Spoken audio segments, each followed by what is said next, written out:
never had Laserdisc. I remember my friend who I was into punk with, a guy named Clint. His aunt had a roommate, and that guy had like this giant Laserdisc collection. And I remember I watched Night of the Living Dead there for the first time, and a movie called Liquid Sky.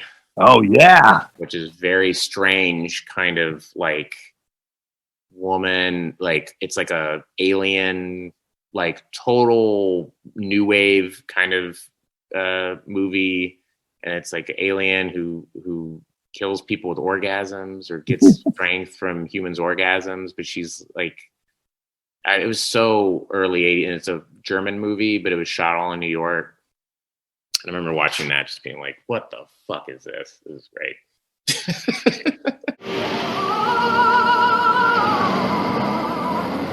No, but it was, yeah, you would watch that or watch old movies, and it's just what you were kind of interested in. It was, you know, what the thing that you can't describe, the thing that you're attracted to, that is what happens. And when I would watch movies, I remember, you know, my mom liked actors and things like that, and what always captured me was kind of the story or the way it was shot or the design of it.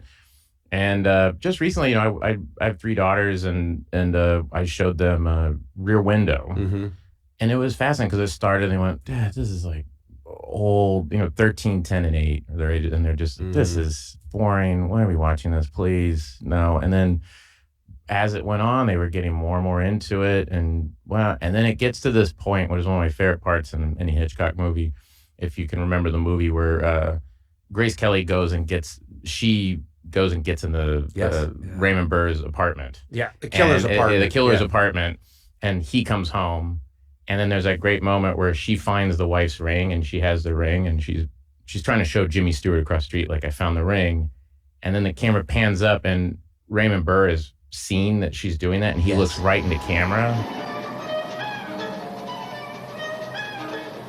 You did it, Thorwald. You did it. He sees Jimmy Stewart across the street. Watching, so he now knows I'm being watched, and I now know what's happening. And when he did that, all 3 of my daughters just went, and I thought, okay, this guy made this in the 50s, early 50s, and there's just nothing that you can do whatever you want in movies, whatever. But if you have good storytelling and good craftsmanship, this is what you get. It's timeless, you know? And it really made me, that's why I keep going back to those, because it's just like, it's just the bare bones craft of it.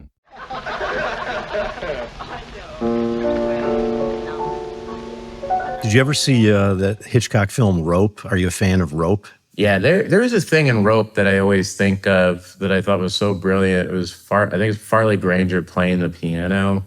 He's playing it, and then as Jimmy Stewart is asking him questions. I get quite intrigued when people don't answer questions. They're asking them questions, and he's getting intense, and the piano playing gets more and more kind of, you know, anxious, and it gets faster and faster.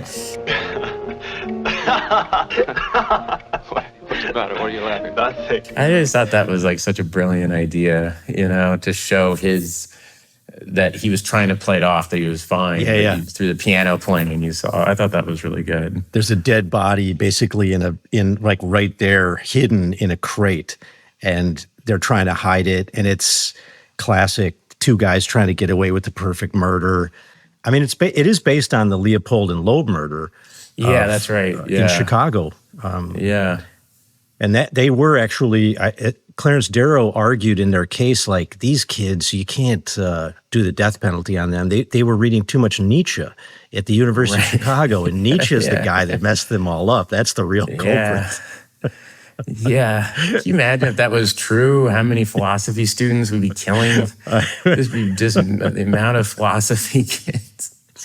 Yeah, it'd just be mass deaths all over in university cities, you know, little university towns. It's like, there's another murder. It's like, let's go check this philosophy. Check the philosophers. Check the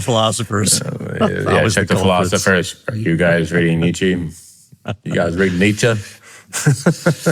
Y'all reading Nietzsche? When you said you'd never strangle a chicken, you're confused.